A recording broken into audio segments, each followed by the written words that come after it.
Pastor గారికి వందనాలు. సంఘానికి మీ అందరికీ నా వందనాలు. 20 రోజుల క్రితం నాకు కొద్దిగా కళ్ళేందో మసకగా ఓజరగా తారుమారుగా ఉండింది. మా అమ్మ కాడికి పోయానమ్మా, నాకేందో కళ్ళు మసకగా ఉంటున్నాయమ్మా, నాకేందో భయంగా ఉందమ్మా అన్న. కళ్ళ హాస్పిటల్ కాడికి పోమ్మా, చూపించుకోమ్మా అన్నది. సరే అని చెప్పి పిడుగురాళ్ళు, అప్పుడు మా అమ్మకు కూడా జ్వరం, ఆమె రాలేని పరిస్థితిలో ఉంది.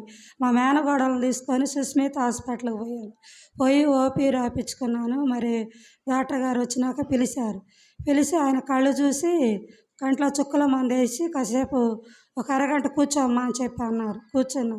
లోన పోయినాక మళ్ళీ చూశాడు. ఆయన చూసి, అమ్మా నీకు 2 కళ్ళకు చుక్కరాలు వచ్చినాయి, నీకు ఆపరేషన్ చేయాలమ్మా అన్నాడు. నా గుండె అసలు నీరైపోయింది. నాకు చుక్కరాలు ఏంది, ఆపరేషన్ ఏంది డాక్టర్ గారు, మరి మందులు ఇస్తారా, కళ్ళజోడు ఇస్తారా అన్న.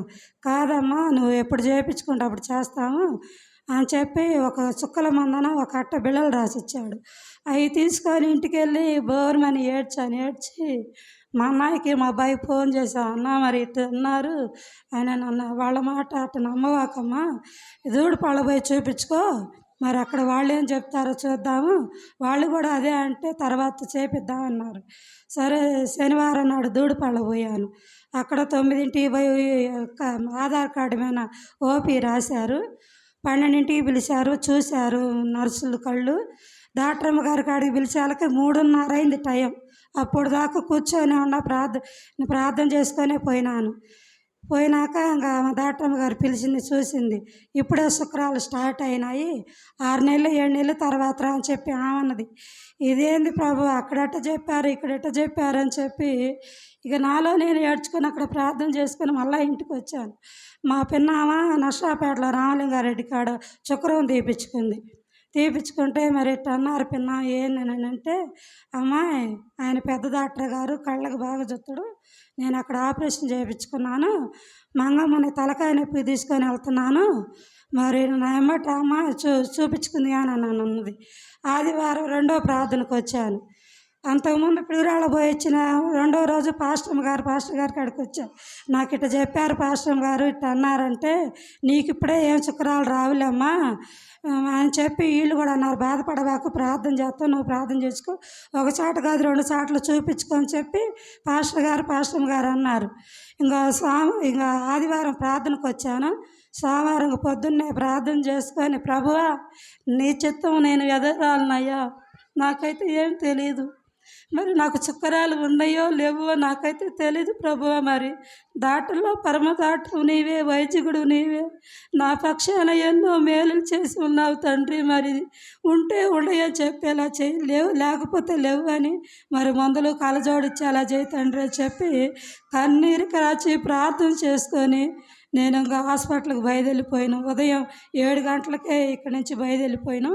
అక్కడ పోయాలకే జనం ఫుల్గా ఉండారు. 3ంటికి వచ్చిద్దామా ఓపీ అన్నారు. సరే రాపించుకున్నాను, ప్రార్థన చేసుకొని రాపించుకున్నాను. మరి ఖచ్చితంగా 3ంటికి లోనకి పిలిచి మరి కళ్ళు అవి చూశారు. చుక్కల మంద అయితే ఏమేలా. పిలిచినాక డాక్టర్ అమ్మ గారి కాడికి పిలిచినాక ఆమె చూసింది. నాకు షుగరు థైరాయిడ్ ఉందని చెప్పి ఓపీ రాపించుకునేటప్పుడు ఏమేమి ఉండయమ్మని అన్నీ అడిగితే థైరాయిడ్ ఉంది, షుగర్ ఉంది అమ్మ అని చెప్పి రాపించాను.